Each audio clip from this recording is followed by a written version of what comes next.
동해천 순례자의 교회 2022년 3월 6일 주일 예배를 드립니다. 사순절 첫째 주일 예배입니다. 함께 부르는 찬송은 찬송가 2장입니다.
사도신경으로 우리의 신앙을 함께 고백합니다.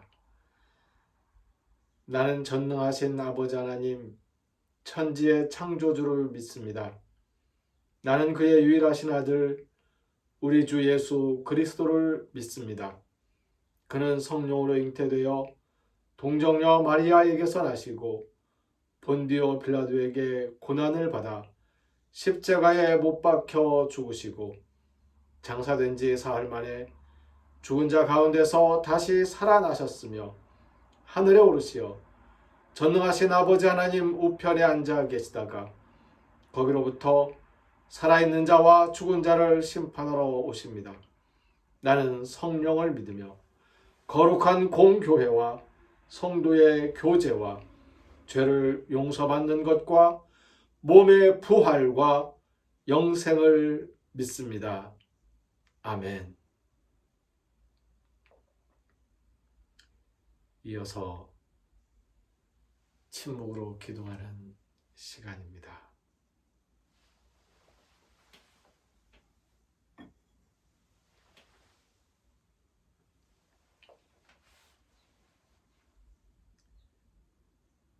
먼저 우리의 죄를 고백하는 기도입니다.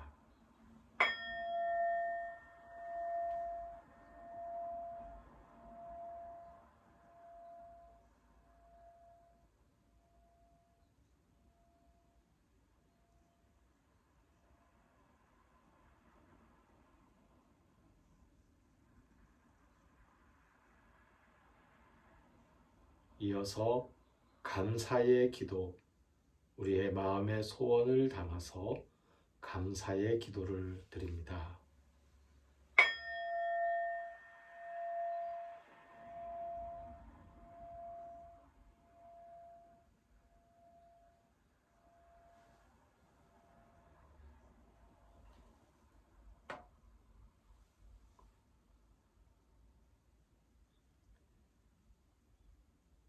하나님의 뜻을 이루며 살겠다는 다짐의 기도입니다.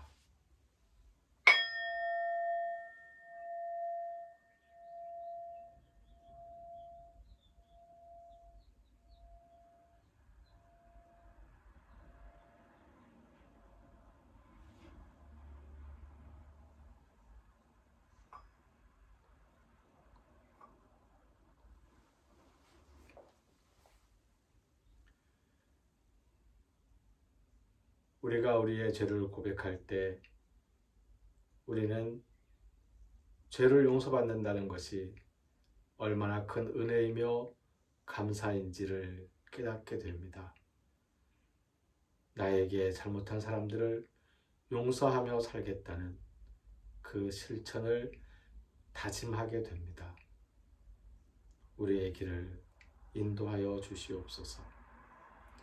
이 땅에 살아가는 수많은 생명들이 그 생명의 소중함을 느끼고 감사하며 살아갈 수 있도록 도와주시고, 나의 생명이 중하듯 모든 이의 생명이 중함을 깨달아서 생명을 파괴하는 어리석은 잘못들을 저지르지 아니하도록 은혜 베풀어 주시옵소서.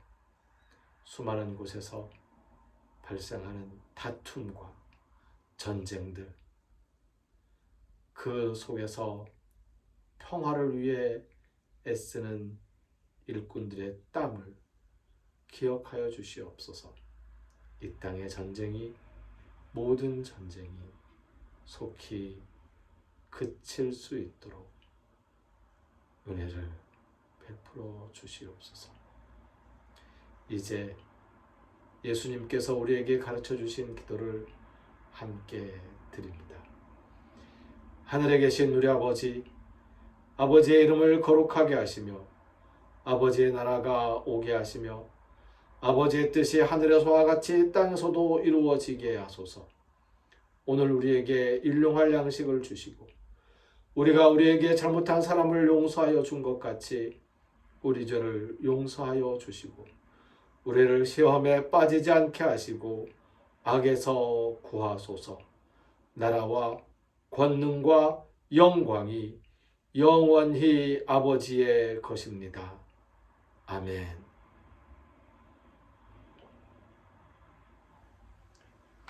오늘 우리에게 주시는 하나님의 말씀은 마태복음 14장의 말씀입니다.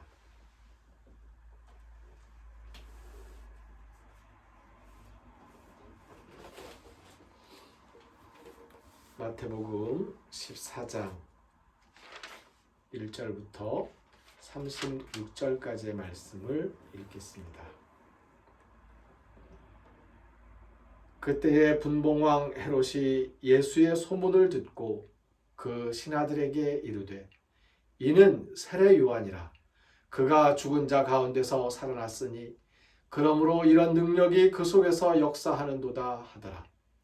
전에 헤롯이 그 동생 빌립의 아내 헤로디아의 일로 요한을 잡아 결박하여 옥에 가두었으니, 이는 요한이 헤롯에게 말하되 당신이 그 여자를 차지한 것이 옳지 않다 하였음이라. 헤롯이 요한을 죽이려 하되 무리가 그를 선지자로 여김으로 그들을 두려워하더니, 마침 헤롯의 생일이 되어 헤로디아의 딸이 연석 가운데서 춤을 추어 헤롯을 기쁘게 하니, 헤롯이 맹세로 그에게 무엇이든지 달라는 대로 주겠다고 약속하거늘 그가 제 어머니의 시킴을 듣고 이르되, 세례 요한의 머리를 소반에 얹어 여기서 내게 주소서 하니, 왕이 근심하나 자기가 맹세한 것과 그 함께 앉은 사람들 때문에 주라 명하고 사람을 보내어 옥에서 요한의 목을 베어 그 머리를 소반에 얹어서 그 소녀에게 주니 그가 자기 어머니에게로 가져가니라.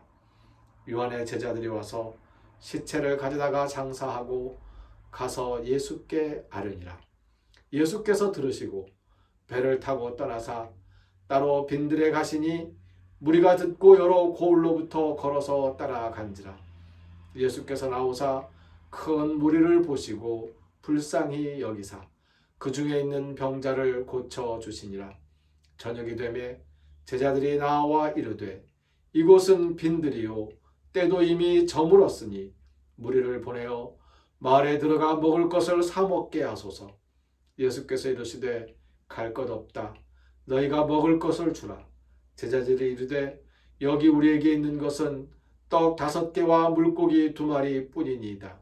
이르시되, 그것을 내게 가져오라 하시고 무리를 명하여 잔디 위에 앉히시고 떡 5개와 물고기 2마리를 가시사 하늘을 우러러 축사하시고 떡을 떼어 제자들에게 주시매 제자들이 무리에게 주니 다 배불리 먹고 남은 조각을 12바구니에 차게 거두었으며 먹은 사람은 여자와 어린이 외에 5,000명이나 되었더라. 예수께서 즉시 제자들을 재촉하사 자기가 무리를 보내는 동안에 배를 타고 앞서 건너편으로 가게 하시고 무리를 보내신 후에 기도하러 따로 산에 올라가시니라. 저물매 거기 혼자 계시더니 배가 이미 육지에서 술이나 떠나서 바람이 거스름으로 물결로 말미암아 고난을 당하더라. 밤 사경에 예수께서 바다 위로 걸어서 제자들에게 오시니 제자들이 그가 바다 위로 걸어오심을 보고 놀라 유령이라 하며 무서워하여 소리 지르거늘 예수께서 즉시 이르시되 안심하라 나니 두려워하지 말라. 베드로가 대답하여 이르되 주여 만일 주님이시거든 나를 명하사 물리로 오라 하소서 하니 오라 하시니 베드로가 배에서 내려 물 위로 걸어서 예수께로 가되 바람을 보고 무서워 빠져가는지라 소리질러 이르되 주여 나를 구원하소서 하니 예수께서 즉시 손을 내밀어 그를 붙잡으시며 이르시되 믿음이 작은 자야 왜 의심하였느냐 하시고 배에 함께 오르매 바람이 그치는지라 배에 있는 사람들이 예수께 절하며 이르되 진실로 하나님의 아들이로소이다 하더라. 그들이 건너가 게네사렛 땅에 이르니 그곳 사람들이 예수이신 줄을 알고 그 근방에 두루 통지하여 모든 병든 자를 예수께 데리고 와서 다만 예수의 옷자락에라도 손을 대게 하시기를 간구하니 손을 대는 자는 다 나음을 얻으니라. 아멘.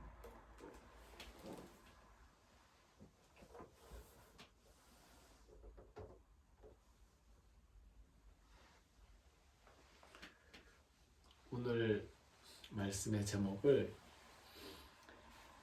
예수의 소문을 듣고 예수를 만난 사람들이라고 정해 보았습니다.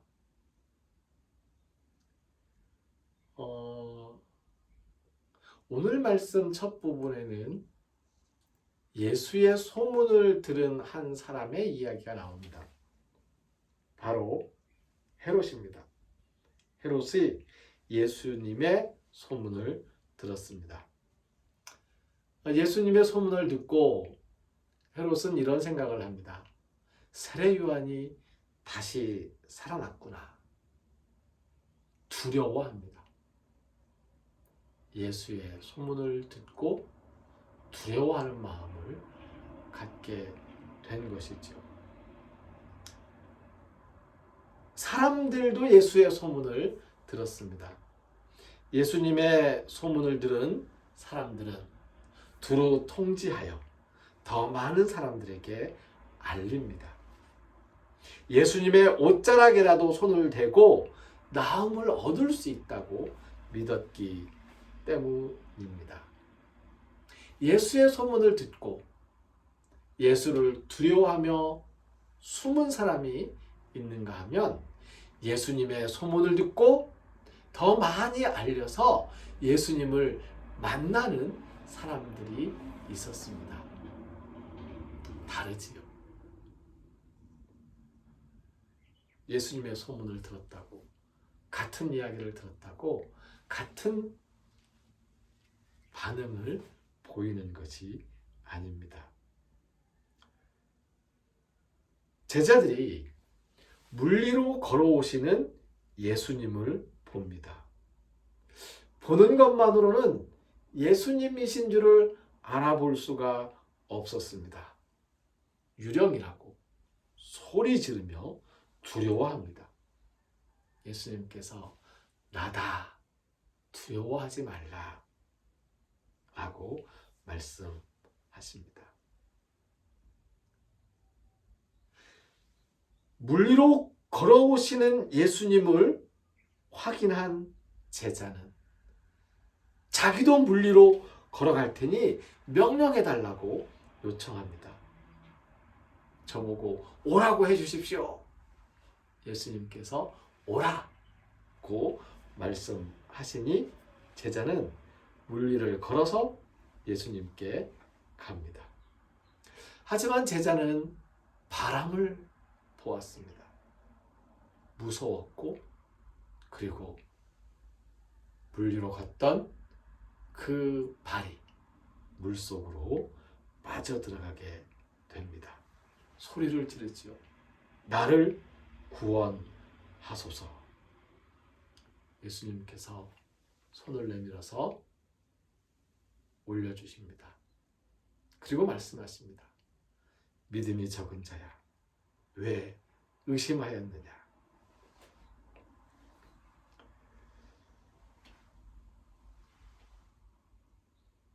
소문을 듣고 두려움으로 만나지 못하는 사람이 있고, 희망을 가지고 예수님을 만나는 사람이 있습니다. 바람 앞에서 믿음이 흔들려 물에 빠지는 사람이 있고, 믿음을 회복하는 사람이 있습니다. 예수님의 기적은 모두가 믿음의 회복과 관련이 있습니다. 믿음이 흔들렸을 때의 그 기적은 나와 아무 상관이 없습니다. 내가 그 기적을 경험하는 당사자라고 하더라도, 물 위를 걸어가고 있는 당사자라고 하더라도, 예수님을 바라보면서 물 위를 걸어갔던 사람이 베드로 말고 또 누가 있었겠습니까? 그 경험에, 그 기적을 경험하는 당사자라고 하더라도 믿음이 흔들릴 때에 빠져들어가게 되는 거죠. 그런가 하면 예수님의 소문만 듣고도, 예수님께 나와서 예수님을 만나고 그 옷자락에라도 손을 대면 내 병이 나을 것이다 라는 희망을 가지고 기적을 체험하고 믿음으로 체험하고 돌아가는 사람들이 있었습니다. 이렇게 오늘 우리 이 본문의 말씀 중에서 두 가지의 종류를 한번 분류를 해봤는데요. 소문을 듣고 두려워하면서 만나지 못하는 사람, 소문을 듣고 만나려고 달려오는 사람, 더 소문을 내는 사람, 믿음을 가지고 물 위를 걸어가는 사람, 믿음이 흔들려서 물에서 빠지는 사람, 그리고 믿음을 가지고 기적을 체험하는 수많은 사람들. 여기서 베드로의 경우에는 우리에게 굉장히 중요한 시사점을 보여줍니다. 믿음으로 물 위를 걸어가는 사람과 믿음이 흔들려서 물에서 빠진 사람이 동일한 사람이라는 거죠. 바로 나 한 사람도 마찬가지입니다. 우리 한 사람 한 사람도 믿음으로 물 위를 걸어가기도 하지만 믿음이 흔들려서 물에서 빠지기도 합니다. 그게 우리들 인간입니다. 그럴 때마다 우리는 다시 한번 예수님께 요청드립니다. 구원해 주십시오. 구원해 주십시오. 그러면 예수님께서는 믿음이 적은 자야 왜 의심을 하였느냐 하고는 구원해 주십니다. 또다시 믿음을 가지고 예수님과 함께 물 위를 걸어서 갑니다.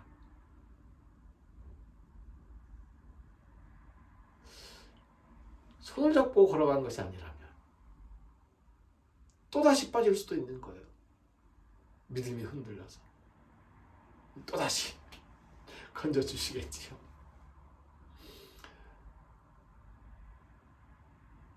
믿음이 흔들려서 물에 빠지는 걸 너무 걱정하지도 마시고, 너무 두려워하지도 마시고, 너무 속상해하지도 마시고, 자기 자신에 대해서 내가 왜 이렇게 믿음이 없을까? 왜 매번 물에 빠지는 거야? 하고 한탄하지도 마십시오. 예수님께서 계속 건져주실 거예요. 하지만 예수님이 계속 건져주실 거라는 믿음을 가지고 그 믿음이면 빠지지 않죠. 그렇죠? 예.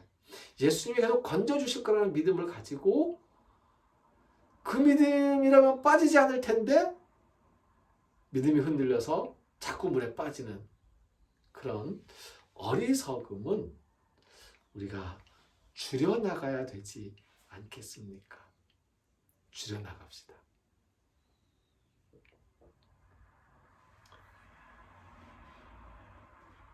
오늘 말씀 중에 눈에 띄는 단어가 있었습니다.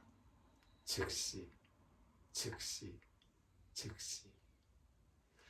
유난히 예수님께서 오늘 말씀 중에 즉시라는 말이 자꾸 나타나요.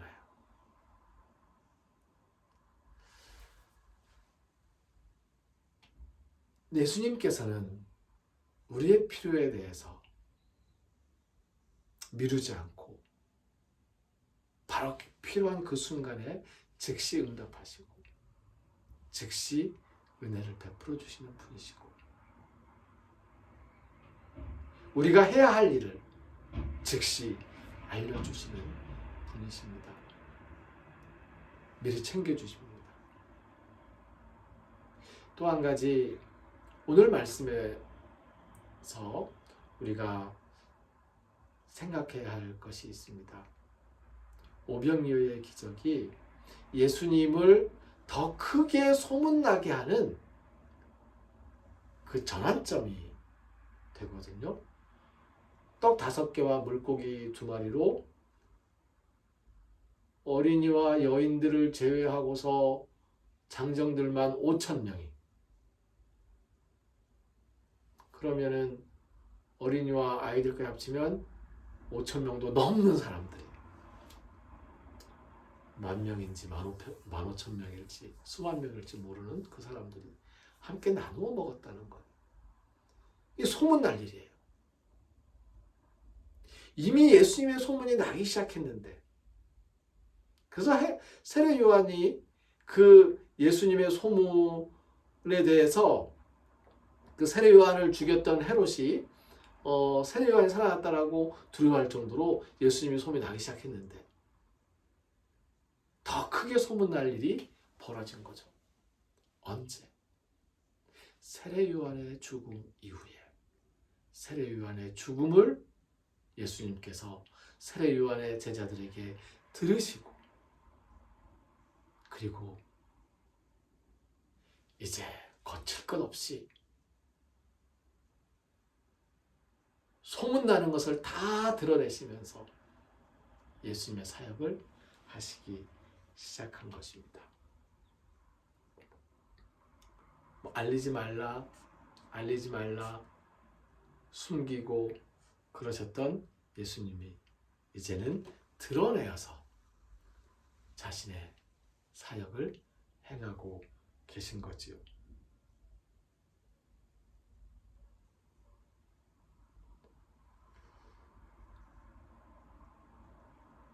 오히려 선지자의 죽음 앞에서 몸을 좀 더 사릴 수도 있었을 터인데 그 죽음이 곧 나에게까지 임하겠구나. 세례 요한을 그 수많은 사람들에게 이미 소문이 나가지고 명성이 자자한 그 수많은 사람들이 따르는 그 세례 요한을 사람들이 두려워서 못 죽였던 거잖아요. 헤롯은 세례 요한을 진작에 죽이고 싶었어요. 근데 사람들이 두려워서 못 죽였던 거잖아요. 그런데 그걸 무릅쓰고 세례 요한을 죽였으니 의를 행하는 자들에게 당할 죽음의 핍박이 피해갈 수 없는 일로 눈에 뻔히 보이는데 그러면 움츠러들 수도 있고 조금 뒤로 물러설 수도 있을 터인데 예수님께서는 더 적극적으로 소문이 더 크게 날 정도로 일을 시작하셨다는 거죠. 죽음을 무릅쓰고 뜻을 따라 길을 가겠다는 의지라고 볼 수 있습니다.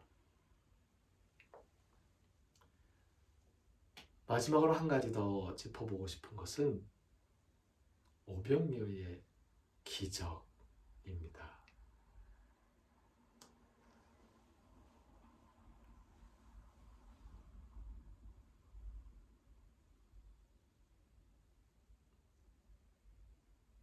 기억합니다.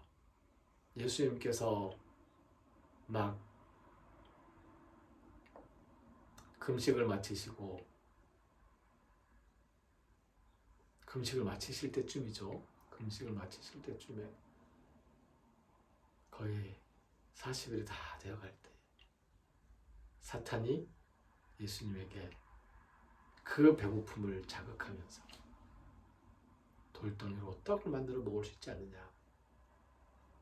허기진 배를 채워야지. 너는 신이 아니고 인간이지 않냐. 그러다 죽을 수도 있다. 그러면 신의 뜻을 누가 이루겠느냐. 뜻을 이루려면 살아남아야지. 그러니 돌덩이로 떡을 만들어서라도 먹고 배를 채워야 죽지 않는다.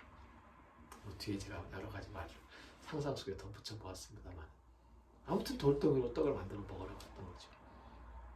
예수님이 그때에 단호하게 거절했었지요. 인간의 고통을 그대로 느끼시는 그 고통을 이겨내면서 기도하시는 그 모습을 지키셨던 겁니다. 그런데 오늘 예수님께서 돌덩이가 아닌 떡 5개로 5,000명이나 넘는 사람들을 먹이셨다는 거예요.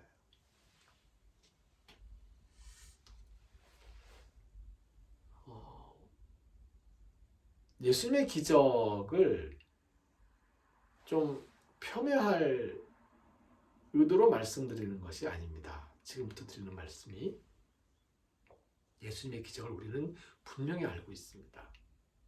거기다 우리의 믿음도 분명합니다. 근데 이렇게도 생각해 볼 수 있지 않을까요? 예수님께서 떡 5개와 물고기 2마리를 들고 축사하시고 사람들의 보혈 앞에서 사람 다 함께 하시고 다 떼서 함께 하시고 기도하십니다. 감사의 기도를 하시고 그거를 떼어서 자 이제 함께 나누어 먹읍시다.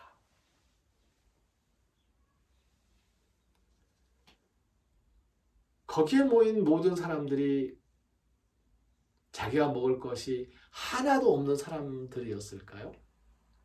다른 복음서에는 한 아이가 이 떡 5개와 물고기 2마리를 예수님께 가져왔다고 해요.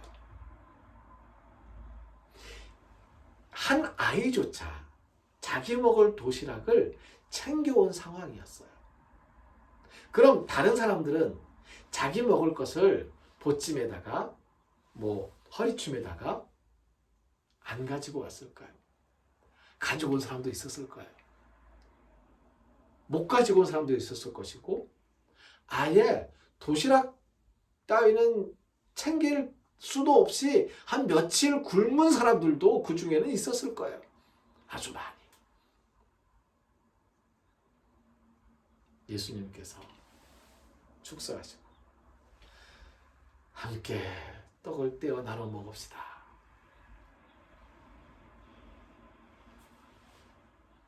가지고 있는 사람들은 혼자 먹지 않고 나누어 먹게 되겠지요.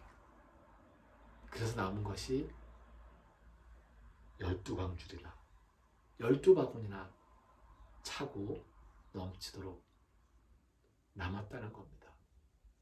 내가 먹을 거였어요.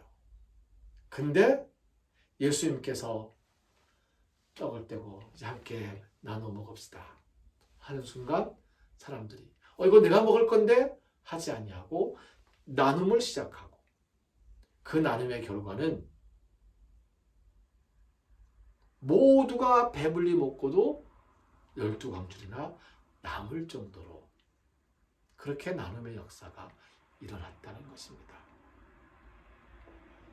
예수님의 오병이의 기적은 또 다른 측면에서 자기의 것을 기꺼이 나누고 그 나눔을 통해서 모두가 누리고 더 남을 정도의 나눔이 이루어진다는 그 나눔의 기적을 생각해 볼 수 있습니다.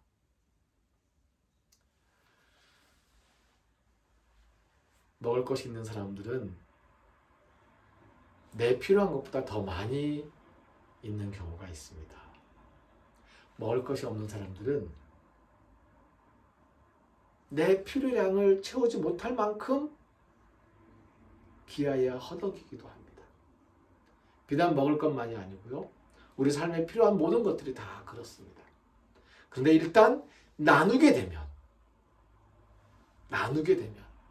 그러면 모두가 충분히 쓰고도 남을 정도의 나눔이 된다는 것입니다. 이거 나누다가 모자라지 않을까?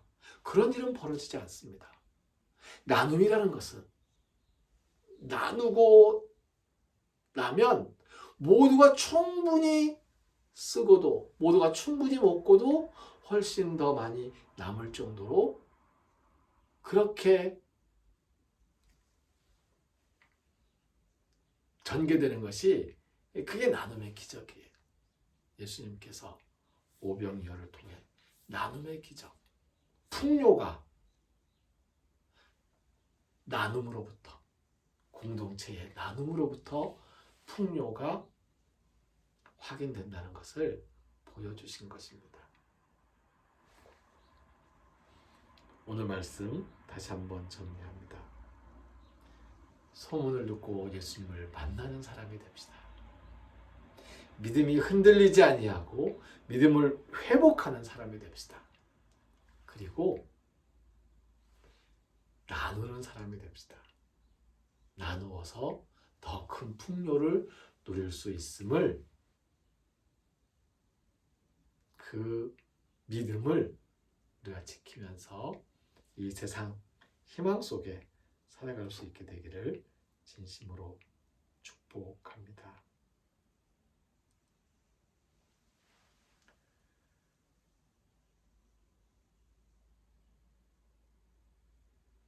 예수님을 만나고서 믿음을 회복하고 기적을 체험하며 나눔의 삶을 살아갈 수 있도록 저희들을 인도하여 주시옵소서. 이 시간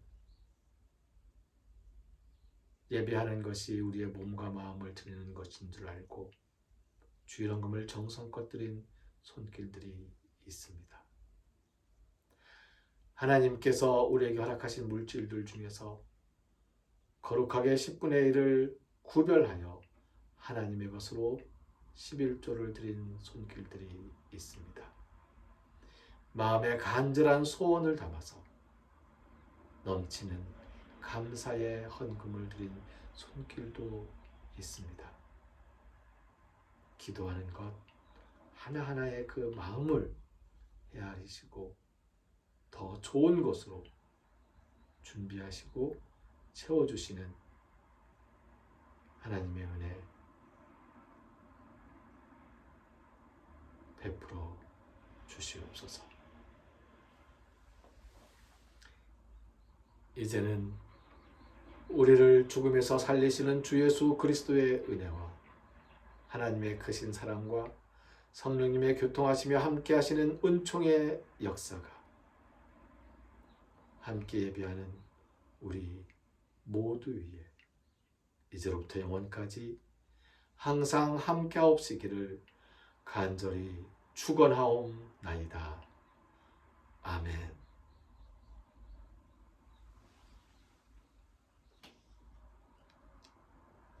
찬송가 595장 찬송합니다.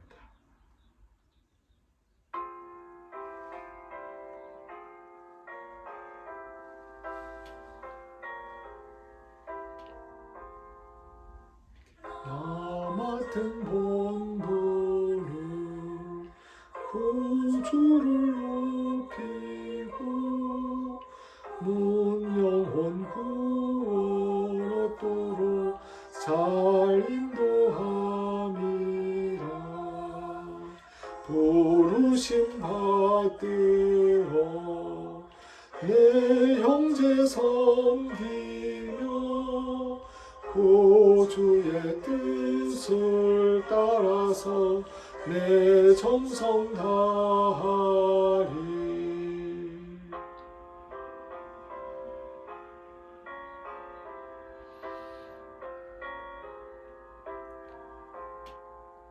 주 앞에 모든 일 잘 행케 하시고 이후에 주님 배울 때 상 받게 하소서. 나 항상 깨어서 늘 기도드리며 내 믿음 변치 않도록 날 도와주소서. 아멘.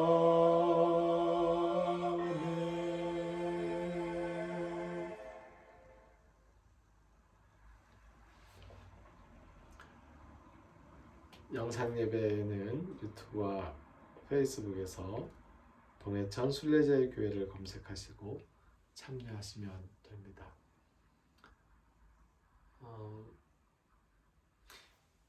우리 교회 예배가 길지 않습니다. 오늘은 조금 길었습니다. 길어도 40분입니다. 짧으면 한 20분, 25분일 때도 있습니다.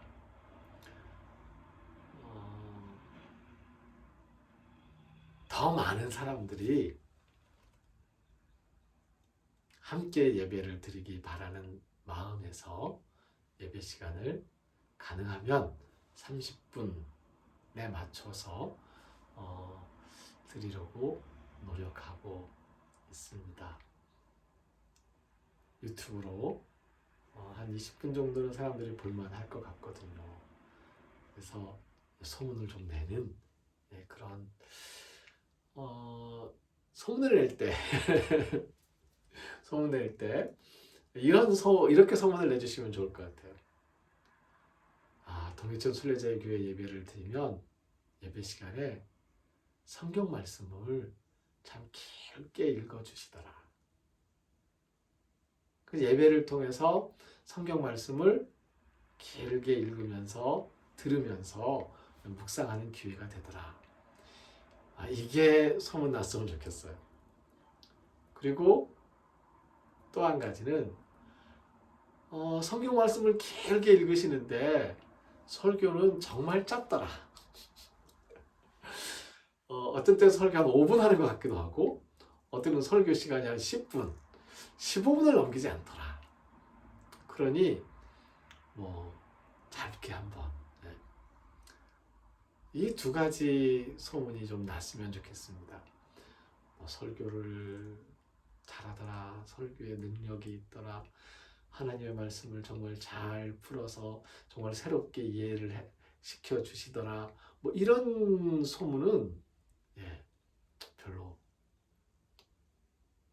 하나님 죄송합니다. 제가 거기에 자신이 없어서 하지만 아까 두 가지 소문은 자신이 있으니까요. 앞으로도 계속 성경 말씀을 길게 읽고 설교를 짧게 하고 그래서 예배 시간이 오늘은 좀 많이 길었지만 한 30분 정도면 충분히 예배를 같이 들을 수 있으니 바쁘신 분들도 시간 쪼개서 함께 예배할 수 있도록 소문 내주시면 고맙겠습니다.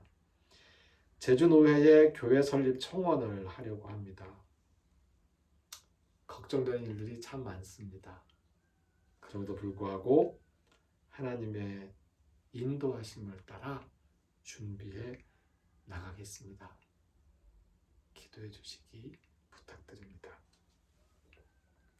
감사합니다.